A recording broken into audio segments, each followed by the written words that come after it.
Hello everyone, welcome to Neutron. So today we are going to do reading comprehension for Royal Challengers part 2. So let's begin with the session. Okay, so the passage is given here, let's read it out. Mode of transportation affects the travel industry experience and thus can produce new types of travel writing and perhaps even new identities. Mode of transportation determine the types and duration of travel encounters. Affects the organization and passage of space and time. तो यहाँ पे बात किसकी हो रही है? Mode of transportation का. Mode of transportation क्या हो सकता है? कोई भी गाड़ी हो गया, ट्रेन हो गया, बस हो गया या बाई एयर हो गया. ठीक है, तो मोड ऑफ ट्रांसपोर्टेशन के बारे में बता रहा है कि वो ट्रैवल इंडस्ट्री का एक्सपीरियंस को अफेक्ट करता है. ठीक है, और क्या प्रोड्यूस करता है? Types of travel writing. मान लीजिए कि आप जब बस से जा रहे हैं और जो राइटर है वो बस से जा रहा है, तो बस में बैठे बैठे जो एक्सपीरियंस करेगा उसको लिखेगा अपना. जो ट्रेन में जा रहा है तो लोगों से बात करेगा तो उसका एक अलग एक्सपीरियंस होगा, उसको वहाँ पे लिखेगा. जो फ्लाइट से जाएगा उसका एक अलग एक्सपीरियंस हो जाएगा. जो सी के थ्रू जाएगा, क्रूज़ के साथ जाएगा, वहाँ पे जिन लोगों से मिलेंगे तो वहाँ पे अलग तरह के लोग होंगे, तो उनका एक अलग तरह का राइटिंग हो जाएगा. ठीक है, तो जिस टाइप का मोड ऑफ ट्रांसपोर्टेशन हम लेते हैं उससे हमारा ट्रैवल राइटिंग क्या होता है? वो इफेक्ट होता है. और क्या होता है? एक नए तरह का आइडेंटिटी भी क्रिएट होता है. ठीक है, सो आगे क्या बोलता है? Mode of transportation determine the types and duration of travel encounters. ठीक है, किस टाइप का है आपका मोड ऑफ ट्रांसपोर्टेशन और कितना ड्यूरेशन का है. छोटा ड्यूरेशन रहेगा तो आप कोई बहुत इंपॉर्टेंट टॉपिक पे किसी से बात नहीं कर पाओगे, बट अगर आपका वो ड्यूरेशन अगर लंबा होगा, 1 या 2 दिन का होगा, तो वहाँ पे क्या है कि आप आराम से किसी भी डीप टॉपिक के ऊपर आराम से लंबे समय तक बात कर सकते हैं, बहुत डीप में बात कर सकते हैं. ठीक है. Affect the organization and passage of space and time. तो ये क्या इफेक्ट करता है? टाइम को इफेक्ट करता है और स्पेस को इफेक्ट करता है. ठीक है, ऑर्गेनाइजेशन का. And also affects perception and knowledge. और लोगों का परसेप्शन, जो इंसान का परसेप्शन है उसको भी इफेक्ट करता है और नॉलेज को भी इफेक्ट करता है. बहुत सारा चीज़ होता है कि हम सोचते हैं कि ये एक आम जिंदगी में ऐसा होता है, बट जब हम ट्रैवल करते हैं, अलग तरीके के लोगों से मिलते हैं, उनका परसेप्शन सुनते हैं, तो हमारा नॉलेज भी इन्हांस होता है और वो इफेक्ट होता है, तो वो इन्हांस होगा. जनरल सी बात है. How and what the traveller comes to know and write about. तो जैसा जैसा वो देखता है, जो एक्सपीरियंस उस गेन करता है, उसी के हिसाब से वो लिखता है. The completion of the first US transcontinental highway during the 1920s, for example, inaugurated a new genre of travel literature about the United States. ठीक है, तो यहाँ पे हमारा किसकी बात हो रही है? यहाँ पे मोड ऑफ ट्रांसपोर्टेशन तो एक पार्ट है ही, मगर यहाँ पे बात किसकी हो रही है? बात हो रही है जो ट्रैवल राइटर्स है उनके बारे में बात हो रही है. ठीक है, तो यहाँ पे बता रहा है कि जो फर्स्ट US ट्रांसकॉन्टिनेंटल हाईवे जो था, जो 1920 में जब बना था, तो वो एक नया जॉनर ऑफ ट्रैवल लिटरेचर को जन्म दिया. ठीक है, यूनाइटेड स्टेट्स में. The automotive and road narrative. ठीक है, तो नैरेटिव क्या होता है? नैरेटिव मतलब होता है डिस्क्रिप्शन ऑफ एन इवेंट. कोई भी इवेंट को हम जैसे डिस्क्राइब करते हैं उसको नैरेटिव बोलते हैं. ठीक है, such narratives highlight the experience of mostly male protagonists discovering themselves on their journey, emphasizing the independence of road travel and the value of rural folk traditions. ठीक है, तो यहाँ पे क्या बता रहा है? यहाँ पे मेल प्रोटोगनिस्ट्स की बात हो रही है. ठीक है, कि ये जो नैरेटिव्स हैं वो क्या हाईलाइट करते हैं? Experience of male protagonist. Male protagonists कौन होते हैं? लीडिंग कैरेक्टर ऑफ जो लिटरेरी वर्क, जो लिटरेचर में बहुत अच्छा काम करते हैं. ठीक है, तो उनको हम क्या बोलते हैं? मेल प्रोटोगनिस्ट्स बोलते हैं. ठीक है, तो वो जब लिखते हैं तो वो क्या डिस्कवर करते हैं? अपने जर्नी को. ठीक है, और वो क्या एम्फेसाइज करते हैं? Independence of road travel and the value of folk tradition. जब आप रोड ट्रैवल की, यहाँ पे तो रोड ट्रैवल की बात हो रही है क्योंकि यहाँ पे एक हाईवे जो क्रिएट हुआ उसके बारे में बताया जा रहा है, ट्रांसकॉन्टिनेंटल हाईवे के बारे में, तो ये रोड ट्रैवल के बारे में बात हो रही है. तो जब आप रोड ट्रैवल पे निकलोगे तो वहाँ पे क्या होगा? आपको हर कुछ दूर पे आपको एक अलग तरह का आपका गांव दिखेगा या एक अलग तरह का शहर दिखेगा. तो वहाँ का क्या होता है? वहाँ का कल्चर, वहाँ का ट्रेडिशन सब अलग होता है. तो वहीं पे बता रहा है कि रूरल फोक ट्रेडिशंस, जो रूरल एरिया के जो फोक ट्रेडिशंस हैं उनके बारे में बात कर रहा है. ठीक है, travel writing relationships to empire building. ठीक है, as the type of colonist discourse. Colonist discourse क्या होता है? वो कोलोनिस्ट डिस्कोर्स वो होता है जो राइटिंग जो आपका यूरोपियन मर्केंटाइल एक्सपेंशन के टाइम पे चल रहा था, और ये जो कोलोनियल डिस्कोर्स है ये इट स्ट्रेचेस ओवर 500 ईयर्स, ठीक है। ये जो आपका जो था, ये समय जो था, जो काल था, ये 500 ईयर 500 ईयर्स का था, ठीक है। colonial disclosure has drawn the most attention of the academicians. academicians कौन होते हैं? वो लोग जो आर्ट, साइंस या लिटरेचर में काम करते हैं या उसके बारे में ज़्यादा स्टडी करते हैं, उनको हम academicians बोलते हैं, ठीक है। तो यहाँ पे यूरोप की कहाँ से बात आ रही है? यहाँ पे तो यूनाइटेड स्टेट्स की बात हो रही थी। तो अभी क्या है, आगे हमें धीरे धीरे पता चलेगा कि यहाँ पे क्या बात है यूरोप का। Close connections have been observed between European and American political, economic and administrative goals. ठीक है, यहाँ पे यूरोप और अमेरिका की बात हो रही है और उनके पॉलिटिकल, इकोनॉमिक और एडमिनिस्ट्रेटिव जो गोल्स हैं उनके बात हो रही है, ठीक है। And their manifestations in the cultural practice of writing travel books, ठीक है। तो वहाँ के क्योंकि वेस्ट में तो हमारा मेनली दो ही बहुत बड़े बड़े आपके कंट्रीज थे, आपका एक यूरोप था, कॉन्टिनेंट था आपका, और एक ये अमेरिकन कॉन्टिनेंट था, ठीक है। तो यहाँ पे जब उनकी बात होती है तो उनके जो भी यूरोप के लोग अमेरिका जाते होंगे या अमेरिका के लोग यूरोप जाते होंगे, तो वो लोग जब ट्रैवल करते होंगे तो वो लोग उनके एक दूसरे के कल्चर के बारे में वो लिखते हैं, ठीक है। तो मैनिफेस्टेशन क्या होता है? A sign that something is happening, ठीक है। मैनिफेस्टेशन मतलब होता है a sign that something is happening. जैसे कि हम कभी कभी सोचते हैं ना कि अच्छा ये हो रहा होगा अभी, ठीक है। मान लीजिए कि आप यहाँ बैठे हो, आपके गांव में कुछ वैसा कुछ शादी हो रहा होगा, कुछ हो रहा होगा, आप देखते हो कि रात के 10 साढ़े 10 बज गए, तो आप सोचते हो ना, आपको मतलब लगता होगा कि ऐसा हो रहा है। या फिर मैनिफेस्टेशन इसको ऐसे समझिए सिंपल वर्ड्स में, जब हम कोई जैसे हम कोई सीरियल देखते हैं तो उसमें क्या होता है कि जब एक लेडी जब आपका दिया जला के भगवान से प्रार्थना करती है कि मेरे बेटे की जान बचा लो, ठीक है, तो वो अचानक से वो क्या होता है, दिया बुझ जाता है, ठीक है। तो उसका मतलब हम लोग क्या समझते हैं कि वो अब नहीं रहा इस दुनिया में, ठीक है। तो वो क्या हो गया, एक तरीके का साइन हुआ कि कुछ ऐसा हो गया, होनी या अनहोनी हो गया, ठीक है। मैनिफेस्टेशन वो होता है। आई होप ये क्लियर हो गया होगा आपको। Travel writers' description of foreign places have been analyzed as attempts to validate, promote, and challenge the ideologies and practices of colonial or imperial dominion and expansion, ठीक है। तो यहाँ पे colonial और imperialism के बारे में बात हो रही है, ठीक है। तो हम colonialism क्या होता है, ठीक है, कहाँ गया ये आपका प्रैक्टिस हो गया, हाँ, ये आपका colonial और इंपीरियल डोमिनियन बात हो गया। यहाँ पे मैनिफेस्टेशन की बात हो गई, ठीक है। प्रोटोगनिस्ट्स की बात हो गई आपकी, ठीक है, हाँ। तो यहाँ पे क्या बात हो रही है, कोलोनियल और इंपीरियल डोमिनेशंस की बात हो रही है, ठीक है।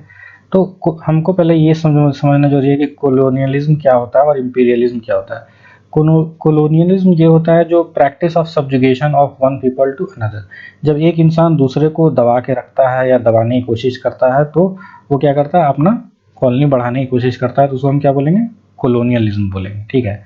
वेयरएज इंपीरियलिज्म क्या होता है, इंपीरियलिज्म वो होता है कि जो taking control of the political and economic dependent territory, ठीक है। जैसे कि फॉर एग्जांपल अभी हम देख रहे हैं, न्यूज़ में भी आ रहा होगा या पहले भी आया है, ठीक है, कि रशिया जो है कैप्चर करना चाहता है क्रीमियन पेनिनसुला को, ठीक है, और यूक्रेन के साथ उसका हमेशा युद्ध बना रहता है। तो वो क्रीमिया को क्यों कैप्चर करना चाहता है, वो इसीलिए कैप्चर करना चाहता है बिकॉज वो क्या है, एक बहुत ही पॉलिटिकल और इकोनॉमिक कंट्रोल वहाँ से उसके देश को मिलेगा, ठीक है। इसको अगर इसका डिफरेंस हम ऐसा समझें तो जैसे बोलते हैं कि जैसे कि कोई गली का कोई गुंडा हो गया, ठीक है, तो उसको हम समझ लेते हैं कोलोनियलिज्म के टाइप से, ठीक है। और जैसे मान लिया कि कोई गांव का सरपंच हो गया या मुखिया हो गया, तो वो इंपीरियलिज्म हो गया, ठीक है। उसको क्या चाहिए, जो मुखिया उसका क्या होता है, पॉलिटिकल और इकोनॉमिक कंट्रोल होता है, ठीक है। ये हम समझने के लिए एग्जाम्पल ले रहे हैं ताकि सबको ये बात समझ में आए कि इन दोनों के बीच में डिफरेंस क्या होता है, ठीक है। अच्छा, अब आगे क्या बोल रहा है, Mary Louise Pratt study of the genes नहीं होगा, जॉनर होगा, at convention of 18th and 19th century exploration narratives about South America and Africa. यहाँ पे किसके बारे में बात हो रही है, साउथ अमेरिका और अफ्रीका का। तो ये मैरिस लुई प्रैट क्या है, वो एक लिटरेरी क्रिटिक्स है, ठीक है। वो लिखती हैं कि वो भी कुछ लिखती हैं लिटरेचर में, ठीक है। तो वो क्या लिखती हैं, वो क्या लिखती हैं, आपका साउथ अमेरिका और अफ्रीका के बारे में लिखती हैं, ठीक है। Example the monarch of all I survey trope, ठीक है। अच्छा, ये एक वर्ड है ट्रोपे, ये बहुत इंपॉर्टेंट है। तो ट्रोपे क्या होता है?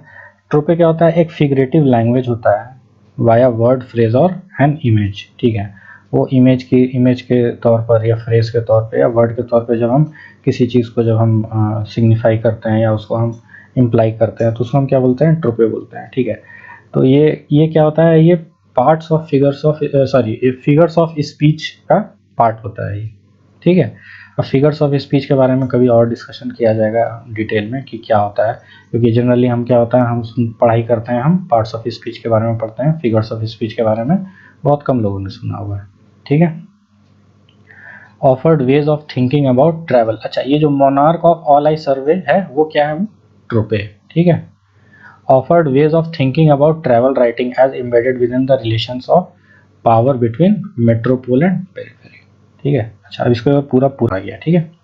Mary Louise Pratt study of the genes and conventions of 18th and 19th century exploration narratives about South America and Africa offered ways of thinking about travel writing as embedded within the relations of power between metropole and periphery। अच्छा, ये क्या बता रहा है? South Africa और south America और Africa के बारे में बात कर रहा है, बात करती है, ये लिखती है, ठीक है। और इसमें क्या बोलते हैं कि जब कोई भी दो देश के बारे में बात होती है तो उनके रिलेशंस कैसे हैं उस पर डिपेंडेंट होता है, ठीक है। तो वो जो रिलेशंस, अगर हम मान लीजिए कि कोई ऐसा राइटर है कुछ दूसरे देश के बारे में कुछ अलग लिख देगा तो दोनों देशों के बीच में क्या हो जाएगा? एक टेंशन क्रिएट हो जाएगा, ठीक है। तो वही बोलता है कि वो जो डिपेंड करता है वो किस पे डिपेंड करता है? रिलेशन ऑफ पावर, ठीक है, बिटवीन मेट्रोपोल एंड पेरिफेरी। अच्छा, अब ये दो वर्ड है, मेट्रोपोल। मेट्रोपोल क्या होता है और पेरिफेरी क्या होता है? मेट्रोपोल होता है mother city of colonial empire, ठीक है। कोई भी जो एम्पायर होता था पहले, तो उसका जो मदर सिटी होता था, जो जिसपे लोग हमेशा, जैसे होता है ना कि वो उसका सेंटर था, हब था, ठीक है, तो उसको हम क्या बोलते हैं? उसको बोलते हैं हम मेट्रोपोल, ठीक है। और पेरिफेरी तो हमें पता है कि जो सराउंडिंग है, ठीक है, मतलब सेंटर और जो बाहर के बीच का जो रिलेशन है उसके बारे में बात हो रही है, ठीक है। As did Edward Said theories of representation and cultural imperialism, ठीक है। तो एडवर्ड सेड भी एक तरीके का राइटर है, ठीक है। तो वो क्या दिया है? वो थ्योरी ऑफ रिप्रेजेंटेशन दिया है। क्या दिया है वो? थ्योरी ऑफ रिप्रेजेंटेशन दिया है, कल्चरल इंपीरियलिज्म, ठीक है। एडवर्ड सेड क्या दिया है? थ्योरीज ऑफ रिप्रेजेंटेशन दिया है और कल्चरल इंपीरियलिज्म दिया है, ठीक है। पर्टिकुलरली साइड्स बुक ओरिएंटलिज्म, उसका बुक का नाम क्या है? ओरिएंटलिज्म, ठीक है।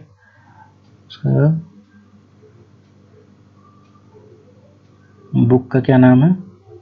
Orientalism. Helped scholars understand ways in which representation of people in travel texts were intimately bound up with the notions, ठीक है। तो क्या बोल रहा है कि उसका जो किताब है ओरिएंटलिज्म, वो स्कॉलर्स को हेल्प करता है अंडरस्टैंड करने में ways in which representation of people in travel, ठीक है, जो लोगों का रिप्रेजेंटेशन है ट्रैवल के दौरान, ठीक है, ट्रैवल टेक्स्ट में, वो किस चीज़ से बाउंड था? Bound by the notions of self, ठीक है, अपने सेल्फ के ऊपर था, ठीक है, अपना जो नोशंस था वो अपने नोशंस के ऊपर था। In this case that of the oxidant, in this case that the oxidant in the case that Occident defined itself through essentialist, ethnocentric and racist representation of the Orient, ठीक है। तो oxidant उसको कैसे define करता है? Essentialist, ethnocentric and racist representation of the orient, ठीक है। तो ऑक्सीडेंट एक डिफरेंट पर्सन है और वो क्या कर रहा है? वो जो साइद जो किताब जो लिखा था, ठीक है, तो उसके बारे में वो बता रहा है कि वो एसेंशियलिस्ट है, एथनोसेंट्रिक है and racist representation of the Orient है, ठीक है। अच्छा, ये एथनोसेंट्रिक क्या होता है ये भी समझ लेते हैं। एथनोसेंट्रिक मतलब होता है evaluating cultures according to the preconceptions originating in the standard and customs of one's own culture, ठीक है। वो ऐसा एक्सपीरियंस जो किसी भी कल्चर को इवैल्यूएट करने के लिए जो अपना एक्सपीरियंस है जो उसको यूज़ करते हैं, ठीक है, उसको हम क्या बोलते हैं, एथनोसेंट्रिक।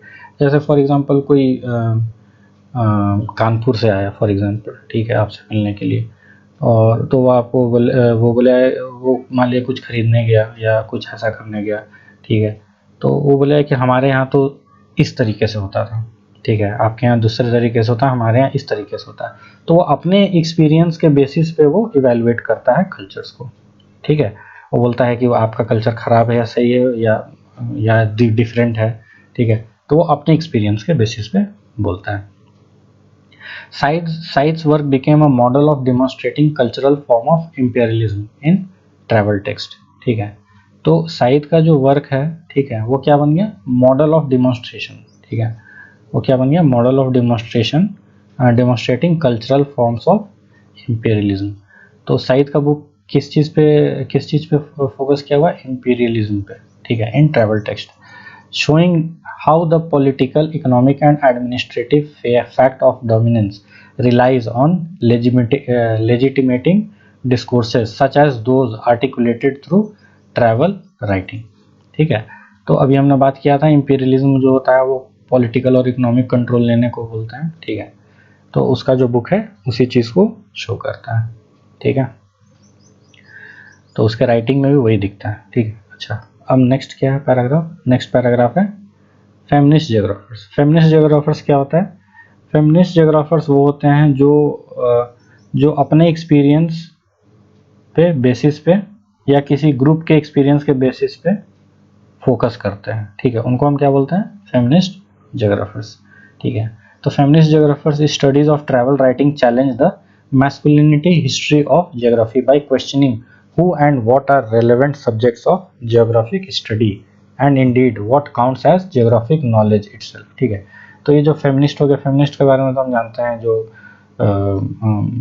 ये फीमेल को जो ज़्यादा सपोर्ट करते हैं उनको हम फेमिनिस्ट बोलते हैं, जो उनका पक्षधर जो होते हैं उनको हम फेमिनिस्ट बोलते हैं।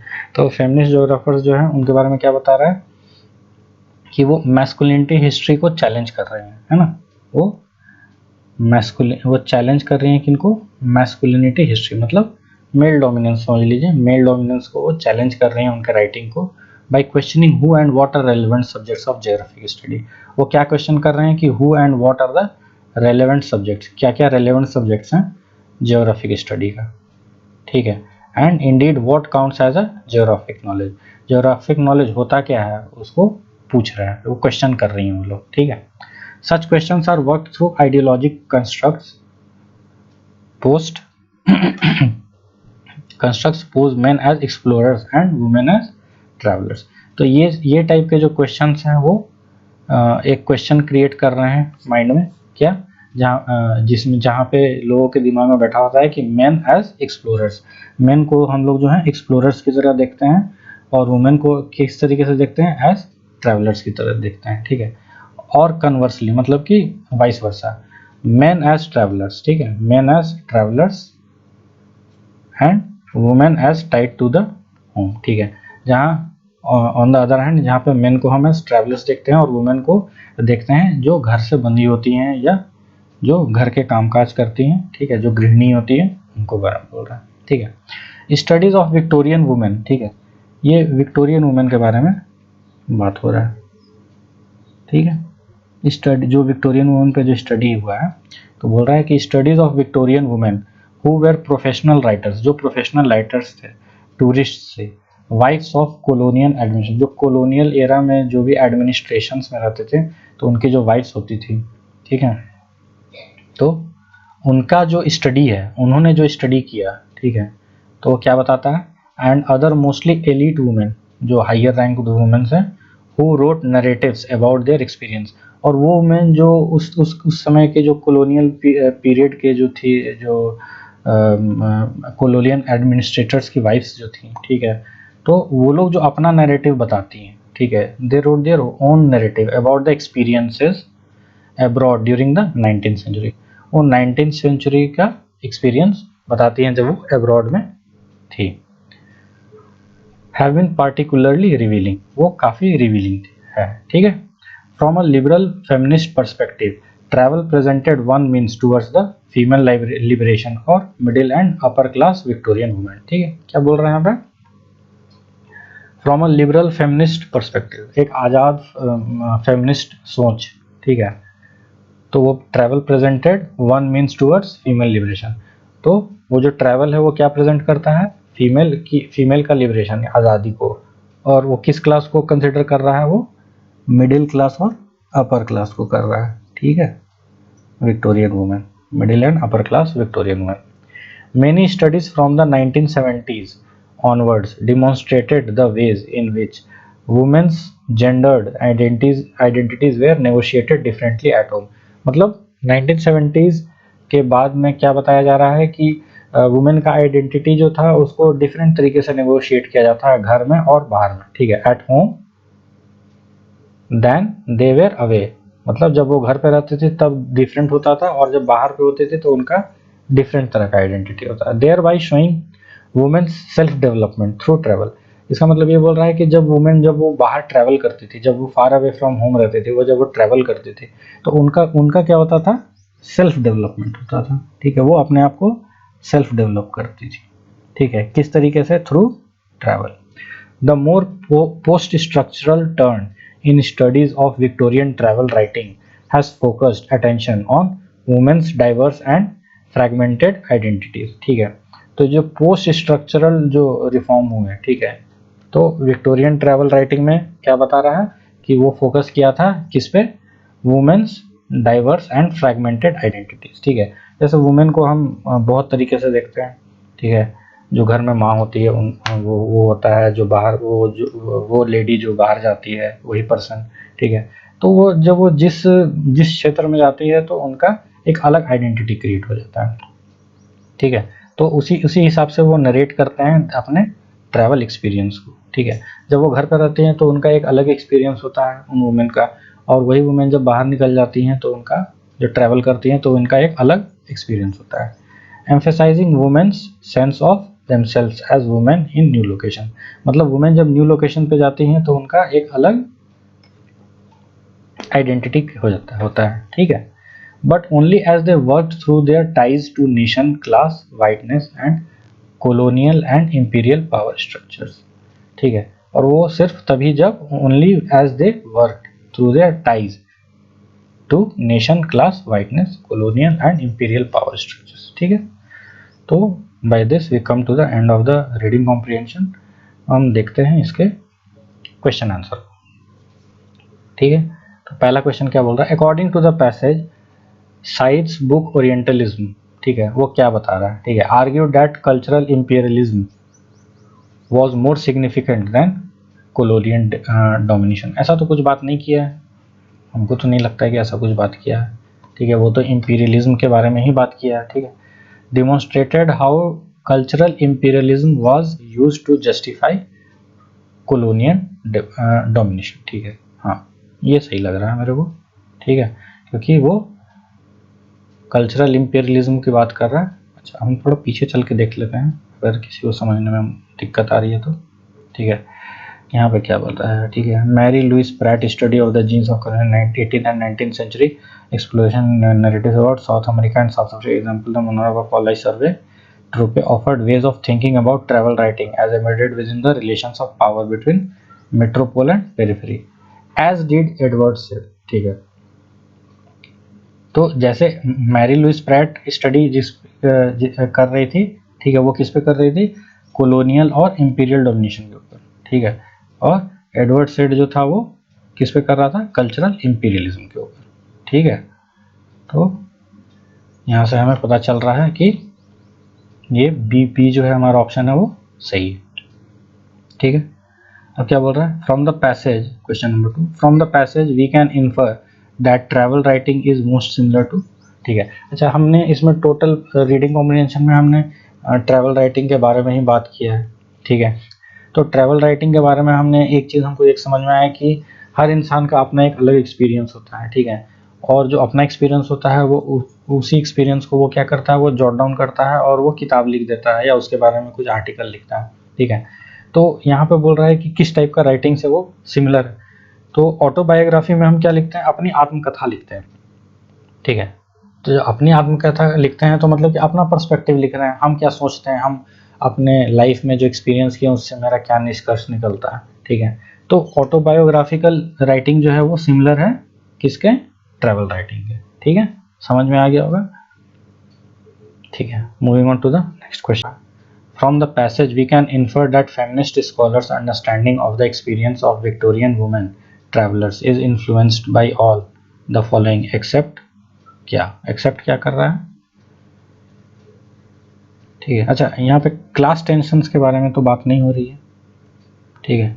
क्लास के बारे में बात हुई है, क्लास टेंशन्स के बारे में बात नहीं हुई है, ठीक है। इसका मतलब ये आपका सही आंसर है, ठीक है, ये आपका सही है, राइट है, ठीक है। Now moving on to the fourth question.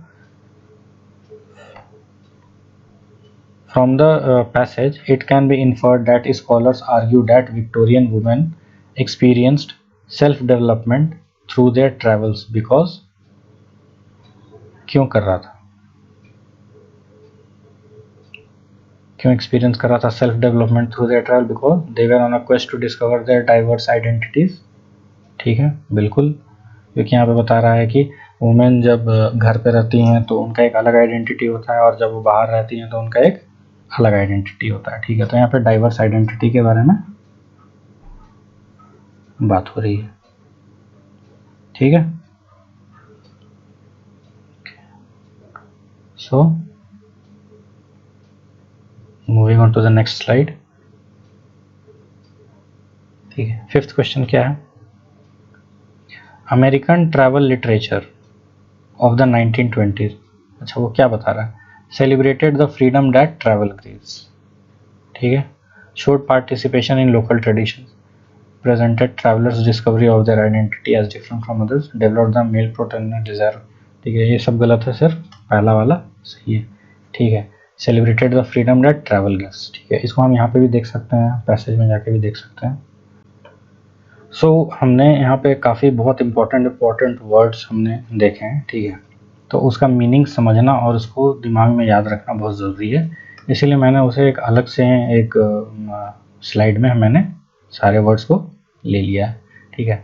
तो अगर आप चाहें तो आप इसका स्क्रीनशॉट ले लें, और आई गेस ले ही लेना चाहिए, आप इसको ले लीजिए और इसको स्टडी करिए, इसको समझिए, ठीक है। क्योंकि ये आरसी जो था ये काफ़ी डिफ़िकल्ट आरसी था, ये हर किसी को समझ में आना इम्पॉसिबल है, ठीक है। सो ये एक हायर लेवल का आरसी था, और जो इस आरसी को समझ जाएगा तो आप समझिए कि आपका लेवल काफ़ी अच्छा है इंग्लिश में, ठीक है। और जिनका लेवल उतना अच्छा नहीं है उनके लिए तो मैंने सारे कुछ लिख ही दिया है, सारा कुछ समझा दिया, आरसी सारे क्वेश्चंस को डील कर लिया, ठीक है। सो आप इसका स्क्रीनशॉट ले लीजिए। So thank you for your time and patience, and please do like, share and subscribe to my channel, and please do not forget to press the bell icon so that you can get the regular updates about my videos. So thank you so much.